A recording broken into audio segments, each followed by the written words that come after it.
When people think about football in the Midwest, they think about hard-nosed running games, Big Ten football, controlling time of possession, stifling defenses, and of course, enduring the winter weather. But what if I told you that there was a die-hard community of football fans that don't get to watch their games on Fox or ABC? In fact, the only way to even get on national television for this program is to play half of their regular season games on weeknights.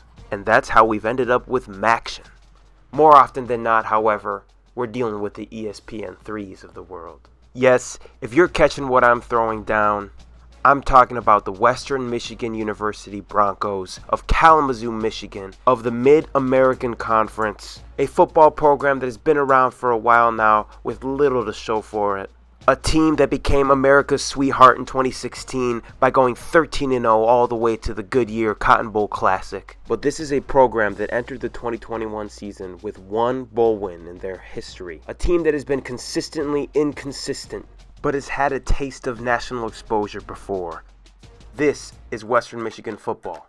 This is the challenge we take on.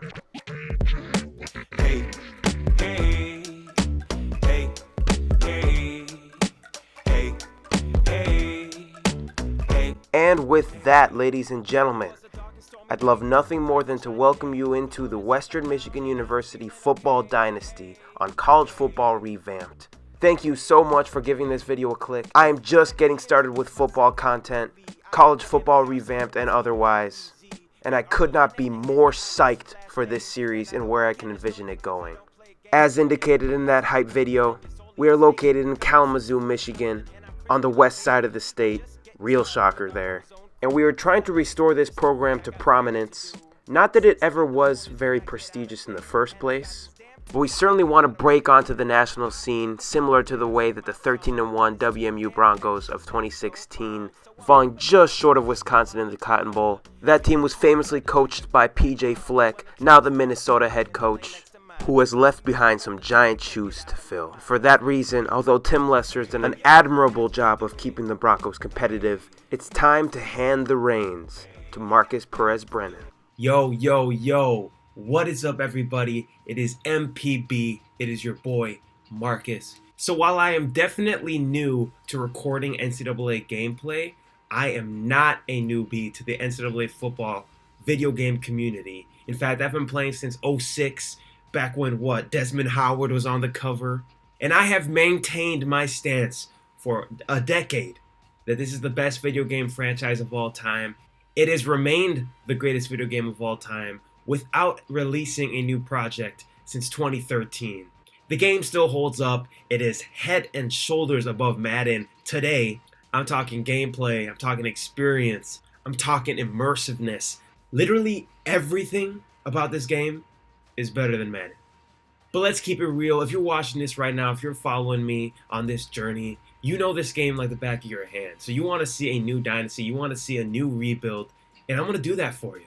Now, I, in real life, am an alum of Western Michigan University, go Broncos, and I would love nothing more than to make the WMU Broncos the most feared dynasty in the entire Midwest and hopefully the entire country. And the man that is going to do that is right here, Marcus Perez-Brennan. In fact, being handed the reins, see what I did there, of Western Michigan University football at 22 years old, the youngest head coach in the program's history. And we're looking to build a winning culture. We're looking to change the actual identity of this program. And most of all, we're trying to win some championships. Here's a quick rundown of what we're looking at. We got a custom playbook here. I'll run you guys through that before I start any of the actual gameplay. We like to punch you in the mouth with the run game. The long-term plan for this program is to have an explosive option game that opens up play-action deep shots for our electric receivers. I'm hoping to build a lot of speed on offense and defense. You cannot win in this game without speed, especially with the speed threshold that I have at 30. We're a very aggressive squad. I know it says 60-40, but I'll be calling the plays. I will actually be the one that has a say about how aggressive we will be. And let me tell you right now, we are going to be aggressive, whether that's going for two, maybe when we don't need to go for two, or going for it on fourth down in our own territory. The WMU Broncos and the MPB offense does not shy away from that. We are trying to build a culture of taking risks and making them pay off. In terms of tempo on offense, we're going to switch it up. We're not going to be a no-huddle offense for sure. Usually we're going to be draining the clock, trying to dominate time of possession, but there are definitely going to be times that we want to switch it up, catch the defense off guard, and go into no-huddle offense. On defense, we'll be running a 4-3 defense. Usually we're going to have a four-man front, constantly rushing the quarterback, and in general, a back seven that is fast, hard-hitting, and glides to the football. Again, we are all about speed, speed, speed on this roster. We want to change the game and dominate in terms of pace of play just with our raw athleticism. Of course, that'll become easier with some recruiting, but that is the long-term goal as of right now. All right, so next up, let's just jump in. I'll show you what we're working with. In terms of the coach starting level, I'm planning on starting at default. So I'll be at nothing. I'll be at whatever they start me at, which is 0, I believe. And then I'm setting coach level progression rate to slowest. Now, normally, I've just had it at normal, but I want to make it a challenge. I'm putting it at slowest. It is going to be a grind. I also have generate auto name off because I'm using Vikes Fan's amazing roster. Please use that on PlayStation 3 if you're looking for the most up-to-date rosters. He is awesome. I've used him for years for the newer roster updates for NCAA, and he is always on his game. I think there's a whole team of people that go into doing that. Check out the Operation Sports forum as well. I'll leave all those links in the description because they are the real ones. They are the ones that make this machine run. In terms of offensive skill, I'm looking at all Heisman. Defense, all Heisman. User versus user, that doesn't matter in a long-term dynasty, but Heisman, just in case. Injuries will be on, of course. Fatigue on. Both of those add elements to the game that you cannot just simulate with them off. Quarter length is at 6 minutes right now. The play clock on. Game speed normal. If you have it on fast or slow, especially with Revamped, there can be some bugs. So I'm just not touching that, leaving that at normal. I usually play with the player minimum speed threshold at about 35. My longest dynasty ever I had at about 37. And I had a good amount of success with that, but I want to make it even more realistic. I want speed to really make a difference. So I'm pulling that all the way down for this long-term dynasty to 30. Home field advantage effects, of course, are going to be on. That's what makes college football college football. Ice kicker, of course, can be on. Love that little nugget. All these settings are default except for clipping, which I'm putting down to 45 because I know that I've seen clipping more in this game than I've ever seen it called in real life, and it's not even close. But everything else will be at the default. And then in terms of AI, everything for the user is at the default. Everything for the CPU is at the default except for the QB accuracy and the wide receiver catching. I do this, again, just to add some kind of element of realism to this game.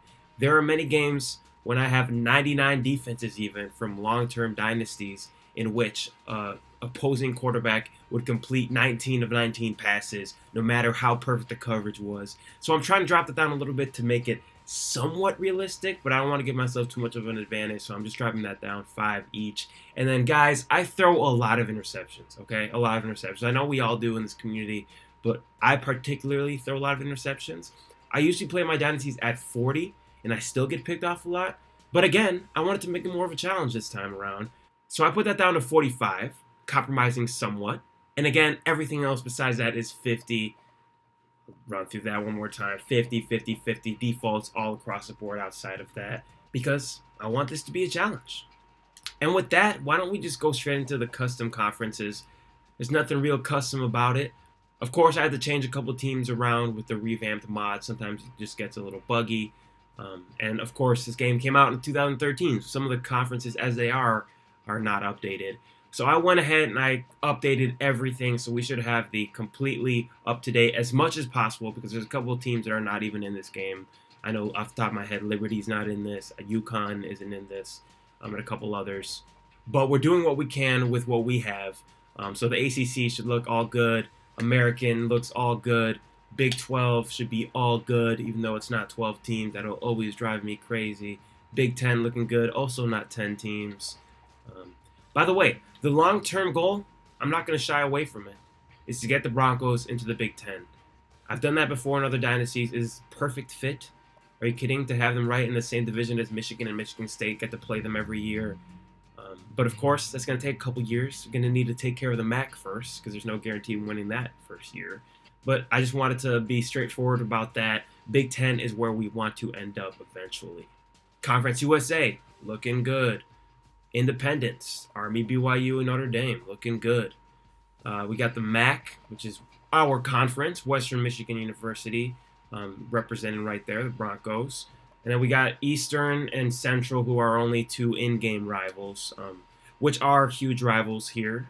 Just to give you a little bit of context about the WMU Broncos in real life, we take our rivalry with Central Michigan very seriously, including the battle cry, which is blank the chips, and the blank rhymes with truck. But anyway, the MAC should be a fun whirlwind. It's definitely a gauntlet. There's always some interesting teams that are good for no reason every other year, it seems, including Western Michigan. The year before I actually came here as a student, went 12-0, went to the Cotton Bowl, lost to Wisconsin. Some of you may remember that. But they were nationally ranked top 15 team easily at one point. Northern Illinois, back in the Paxton Lynch days. I don't know if anybody remembers that name. I know that's an obscure reference. They were really good at one point. They were pretty good this year with Rocky Lombardi, former MSU quarterback. Buffalo has produced some premier NFL talent. You know what? I'm just going to take this opportunity right now to talk about some of the NFL talent that the MAC has produced, including Western Michigan University. Had Corey Davis just a few years ago, number 4 pick overall, I believe, top 5 pick at wide receiver. We've had Greg Jennings, very, very sturdy NFL career, got a championship, has stacked up many accolades as well. Central Michigan has produced such talents as Antonio Brown. Do with that what you will. Jonathan Ward, current Cardinals running back. Cardinals, by the way, Arizona Cardinals are my favorite sports team, period. So there might be a couple of those references throughout this series. But then Toledo's got Kareem Hunt. Let's see, Kent State produced Julian Edelman. Miami, Ohio's Ben Roethlisberger. Buffalo, Khalil Mack. You can almost name a legit NFL talent from every school here, at least at some point. Western has a couple other pros as well. I know they got Chukwuma Okorafor for the Pittsburgh Steelers, and then a couple practice squad level players. But we plan on producing many, many, many NFL names in the coming years. Hopefully some first rounders and some Hall of Fame talents, which you might explore in other series. You never know, but I'm just thinking long term. Mountain West Conference, looking fine, doing its thing. Pac-12, looking fine, also doing its thing.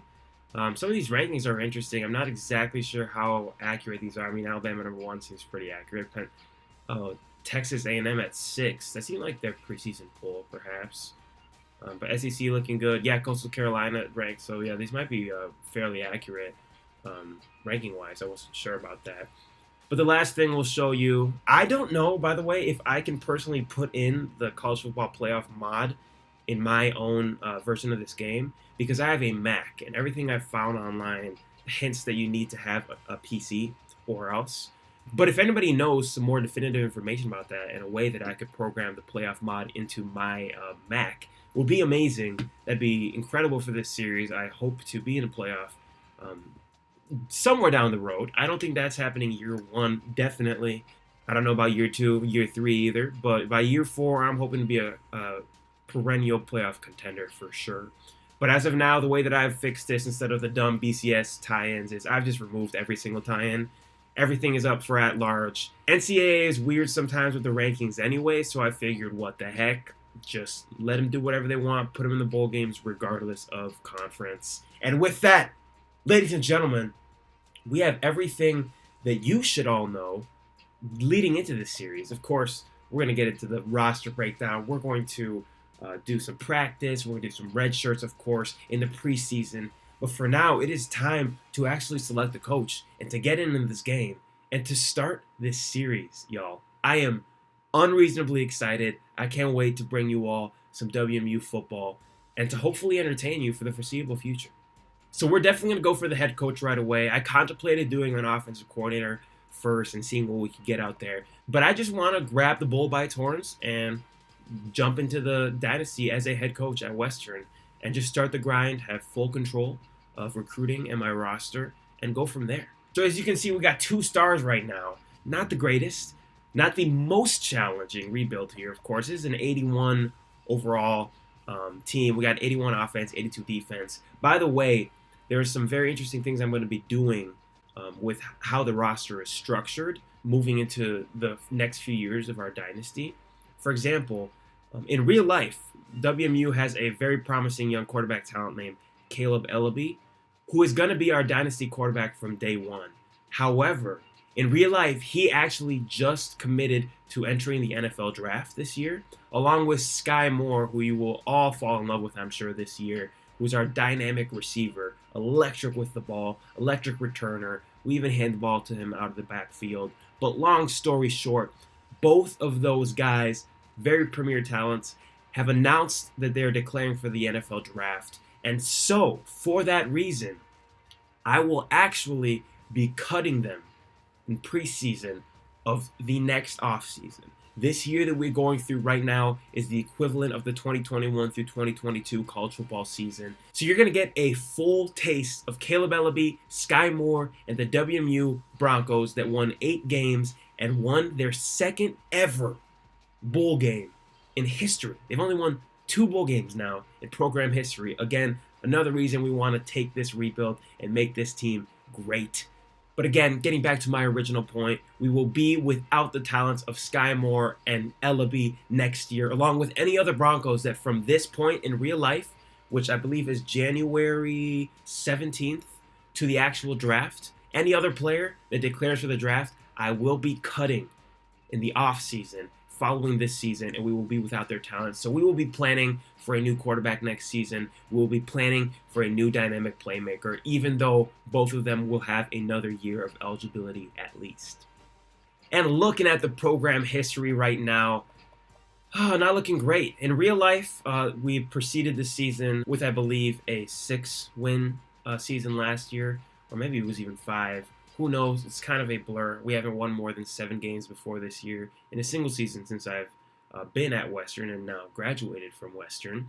But in the past of the program, you can see 4-8, 7-6, 6-6, 5 wins, 9 wins, 5 wins, 8 wins, 7 wins.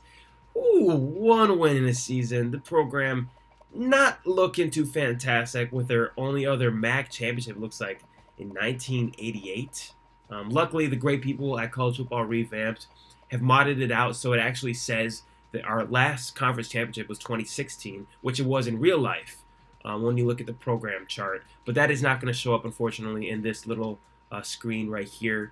But that doesn't matter because it is all about the future from here on out.